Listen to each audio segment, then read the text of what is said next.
When writing a STEM lesson plan, there are a lot of components you want to make sure you include.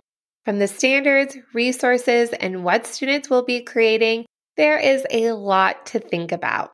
In this episode, I will be giving you behind the scenes on how to write your STEM lesson plan from start to finish and help you improve the experiences in your classroom. Welcome to the Elementary STEM Coach Podcast, a show that'll help you with lesson ideas, systems, and actionable tips to apply to your classroom. I am your host, Naomi Meredith, a former classroom teacher turned current STEM teacher and coach. With over a decade of experience teaching and a master's degree in STEM leadership, I am here to coach you throughout the year to help you gain back more time to create innovative experiences for your students. Grab your earbuds and let's get started. Okay, I have a confession to make. One of my biggest pet peeves when it comes to STEM lessons is when teachers just throw out their robots, Legos, coding, whatever STEM tool without any real purpose in mind. Yes, the kids are having a good time, but just using STEM tools doesn't necessarily mean that it is a STEM lesson. Don't get me wrong, STEM is supposed to be fun and engaging, but if we want to level up these lessons and have students use higher level thinking skills, the 4 C's, using standards-based learning, we really have to be more thoughtful with our planning. Likewise, if we are creating or teaching well thought out lessons, then there will be a change in perception among teachers in your building, teachers in general, as to what STEM education means in the elementary space. In turn, people who are not in education are also going to have a different perception as well. Yes, kids are purposely playing, but what is the real goal that you have in mind? So really take a step back and think about those lessons that you are teaching and how are those creating authentic, real-world connections. If you are curious to learn more what I believe STEM education means in the elementary space, go back all the way to episode 2 and you can hear my thoughts about this and help you build up your perception and beliefs of what STEM means as well. Okay, off my soapbox, let's dive into this episode and how we can really help you thoughtfully plan those lessons so that there are deeper connections, they are rooted in standards, and really help students make those authentic, real-world connections. Throughout this episode, I will be breaking down the process that I use when planning a multi-day lesson. Knowing this structure is important if you see kids all 5 days in a row, if you are a classroom teacher, even if you are a STEM teacher and see kids once a week. This structure can definitely be modified for when you see kids and how to have these meaningful lessons in your classroom. To help you bring this planning process to life, I will be pairing it with a real-life lesson that I teach my 3rd graders. In this lesson, students are taking on the role as a paleontologist and telling the story of the living thing that is now fossilized based on the evidence found. I use the engineering design process to plan, but you can definitely modify the same structure if you use a different process, such as the launch cycle or design thinking or project-based learning. I also use a template for my multi-day projects, so there builds consistency for me as a person planning the lessons, but also for my students as well. And so they are used to a specific structure and they can be more confident using the engineering design process, but the tools, strategies, skills, and standards and connections will change year after year, lesson by lesson, unit by unit. First, when I am creating my lesson, I work on developing the ask. What is the problem students are going to be solving or the question that they are going to be answering? You can have students help you develop this question based on the time that you have with students, or you can have this pre-written so you know the end goal that students are going to get throughout this project. Before I get to this developing the ask, I already have gone through the brainstorm process. So I am at a place where I do know what I want students to do, and I'm really going to dive into the research behind creating this whole lesson plan.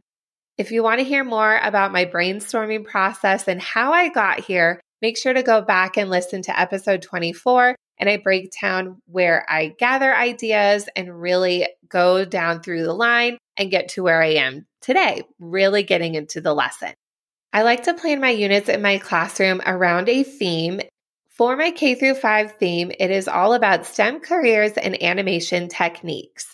Each grade level will have their own different way to animate their designs while rooting it in standards and STEM skills. Developing the ask actually takes me a lot more time than you think that it would because this is my North Star. It is my compass and base for the whole rest of the lesson. I really look at the wording of the standards to help me write this ask. Also keep it very open-ended. When I am writing this question, I don't start with can you, because that really limits to the question being a yes or no response. Instead, I start my question off with how can you? So there are multiple ways to solve the problem and think of a lot of different solutions to their designs and to their creations. The standard that I am basing this whole project around is the NGSS standard 3-LS4-1, and here's what it says. Analyze and interpret data from fossils to provide evidence of the organisms and the environments in which they lived long ago. This is the standard for 3rd grade. That is why for this project, I thought it would tie in nicely with students taking on the role as a paleontologist. And then using the evidence from the resources that I give them, they can infer and make connections as to what that living thing's life was like based on where the fossil was and the evidence that is surrounding it. Now, there are a lot of different ways that you can attack this standard. It definitely doesn't have to be STEM or stop motion, but this is how I am blending the two together and making sense of this standard and giving it my own STEM twist. So eventually, the ask that I came up for this project that students will be answering along this whole week is, how can you create a stop motion video to show how fossils have formed from living things long ago?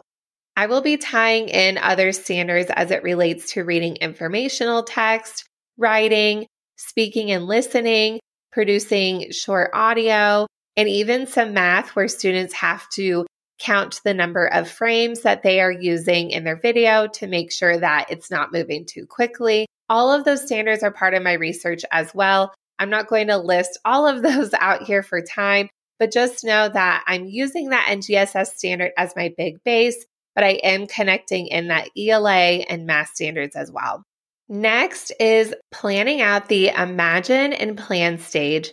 And like with the standards, this stage takes me the second longest as well.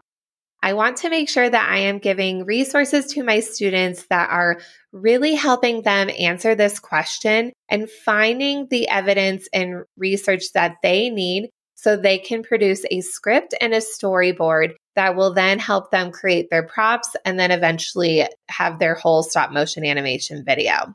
Sometimes I even will write my own research for students, especially for the younger grades, because I will often find research that is so relevant to the standard, but the reading level is way beyond their grade level. So oftentimes I will have to research many different things and then rewrite it in a way that will make sense for my younger students. Thankfully, for 3rd grade and up, I can usually find things that work well that relate to the standards. So using some of my favorite research websites and also Epic Books has a great collection of things as well. So for this specific lesson, I found a lot of different resources that would be relevant for 3rd graders to research how different fossils are found. And it also gives them information of what the life of that fossil might have been like, but also students will have to infer and add in their own information as well to put it in a way that would make sense for a story, which eventually is their stop motion animation. I also like to include 2 to 4 video clips that we can watch together as a class at the beginning of the lesson to add in their knowledge and that science behind how a fossil is formed. Of course, my favorite go-to I always check out first is SciShow Kids, but sometimes I will find other resources as well that relate to this standard and also build that background knowledge. I also will create vocabulary that students will need to know that will be found in their research, or they will also have to apply to the script and storyboard that they will end up writing. Some of those vocabulary words, of course, I tell them what a paleontologist is, and also all the different types of fossils that they will be reading and exploring about. When I create vocabulary, I like to have the word nice and bold at the top, write the definition in kid-friendly language, and also include a picture and maybe a little more about the picture to help them understand what those words mean and give them some context. For this planning stage, since students will be creating a video, this is a lot different than if students will be building a project where they might be planning through drawing and labeling. For this plan, they have a small graphic organizer where they can add in 3 different examples of fossils that they have found through their research to help them gather ideas for their video. And eventually they will be picking one of these examples where they will dive in deeper and create the story for the stop motion. The things that they are looking for in this lesson, and I really try to focus the resources that I'm giving kids, are centered around these questions and pieces of evidence. Type of fossil that they found, about how old is the fossil, where was it found, and what do you think happened? Of course, in this project and like other projects in my classroom, students will be able to collaborate and work together to fill this out. If they so choose, I always give the option of independent work because some students sometimes just need that opportunity. But students can work together to create this plan, and then they'll move on to that create, experiment, and improve stage. During this create, experiment, and improve, specifically since they are creating a video, they do have a script where they need to plug in their information and sketch out what they hope to have their props do during their video. With any video and audio project that I do with my students, I always use a script. When I first started doing these types of projects, I didn't use a script, and I noticed kids would get off track with their videos. They would always say things like and subscribe. They would definitely get off topic and not really zone in on what the project is asking and even miss a lot of important details. In fact, I will say writing the script and creating the props for this project, for this stop motion animation, takes a lot longer than the actual video production. There is a whole lot of high-level learning when students are thinking about the story of how their props are going to move and connect to the words that they are going to say. When it comes to the prop creation and to help save time, I give students the opportunity to create a 1-page of the props on the computer, whether they use shape tools to create them or insert images. That way they don't have to worry so much about the drawing, especially since they are making a stop motion video about fossils and things in the past, like dinosaurs, all sorts of living things, which are very complicated to draw. So I make sure to include that part in the create stage where they don't have to be so stressed about the drawing part. They can have the props ready to go. When I am lesson planning, I also think about overall the types of materials I'm going to need and which grade levels are going to be working on specific projects and how I'm going to store these projects. For this stop motion animation, I actually only use paper for the props. Typically with stop motion animation, you might see using 3D figures, clay, and Play-Doh, which are excellent tools. However, when I'm thinking about, I have 4 third grade classes, at least 25 students in each, that is a lot of clay and Play-Doh that my budget doesn't allow. So using paper is just as good. It can get the point across and students can still create a stop motion animation, and it's easy to store the materials when they're not in my classroom. So when you're doing that lesson planning, think about the tools that you have. How can you be creative with things that are easy to get to? And also think about the tools when you're getting to that cleanup time. How long is it going to take students to clean up those materials and move on for the rest of the day? When I am lesson planning, I also like to include mentor examples and even non-examples for students to refer to when I am teaching them throughout the week. Especially if this is a project I have never done with the kids before, I want to actually test out the script to see if it makes sense. and also find some of the holes and bugs that are missing before I actually teach it to the kids. Of course, when you teach, things come up, things are going to happen. You are always going to have to modify, but actually testing it out yourself is really helpful, especially when it comes to a video or animation. You can show kids your examples and talk about what went well and what are some other things I needed to work on. I will link in the show notes an example that I created for this stop motion video all about fossils, so you can get an idea of where this project is headed for students. Another thing that I like to do if projects are going well, and this is something that I would like to teach the following year, I will save a lot of their projects in my Google Drive, whether it is a link to the video or even the pictures that I take as well. This is helpful for me to show other students in future years of projects that were super successful, and it also helps me reflect as a teacher. So when I'm planning for the next year, what are some things that I need to modify for the lesson to make them better? Finally, I like to plan and think about ways how students are going to be sharing their work in a meaningful way and have an authentic audience. My favorite go-to tool is to use Seesaw K-5 because it provides a variety of tools to have students share their voice. Students can write, draw, record, and even make video of their responses, so they can definitely share in a way that works best for them. The cool thing for this project, for this fossil stop motion, is students are creating a digital piece. Their peers can definitely see their work once we put it in Seesaw.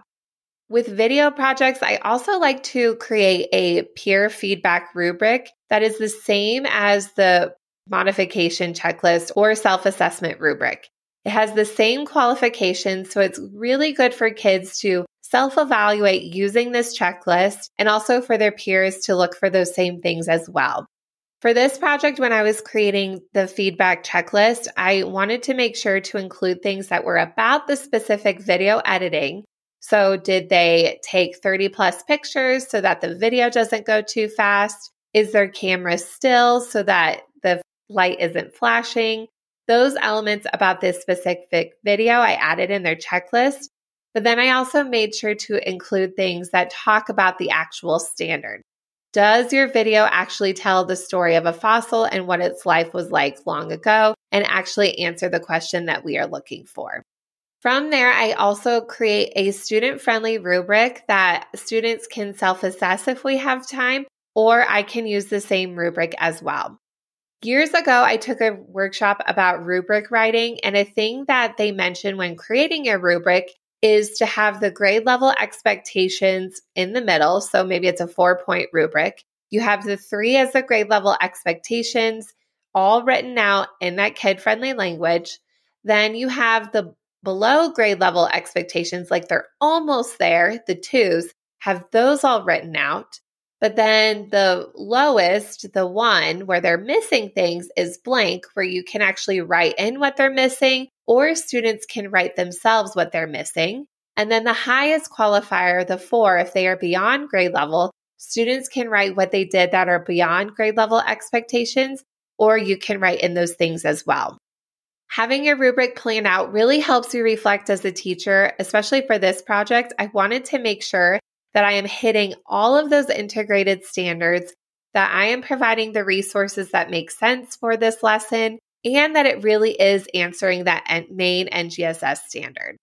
So creating a rubric is super helpful, and a lot of us are starting to have to add grades to our STEM space. So having this prepared ahead of time for your project can really help with your overall grading for your classroom. As you can see for this lesson, there is a lot of thoughtful planning when creating just one lesson for my 3rd grade stop motion animation unit, all about them taking the role as a paleontologist and explaining the evidence behind why that fossil became the fossil that we have found today. I totally understand that this can be overwhelming going through this whole process, K-5, and having different units that are thoughtfully planned and standards-based. Lucky for you, I am obsessed about this stuff, and I really do love lesson planning, and I just really love seeing the engagement in my students in my classroom and seeing how they're making all of these real world connections. In fact, I have my Ultimate STEM Resource Library membership that I would love for you to join. You can join one time for a one annual fee or pay monthly, and you will get access to monthly themed lessons, but also the K-5 core lessons that are planned with this structure so you can get some time back and not have to worry about every single grade level for every single unit. I hope that seeing this process has really helped you rethink the way that you are lesson planning and really thinking about all those connections that you're making, tying them to standards, and bringing those authentic real-world connections. Thank you so much for listening to today's episode of the Elementary STEM Coach Podcast. I would love to connect with you over on Instagram at NaomiMeredith_ or send me an email to elementarystemcoachpodcast@gmail.com. Also, make sure to check out my website, NaomiMeredith.com, to see all the show notes from today's episode and shop my K-5 STEM resources. Any questions you have, needs for resources, or ideas for episodes, get in touch. I'll talk to you soon.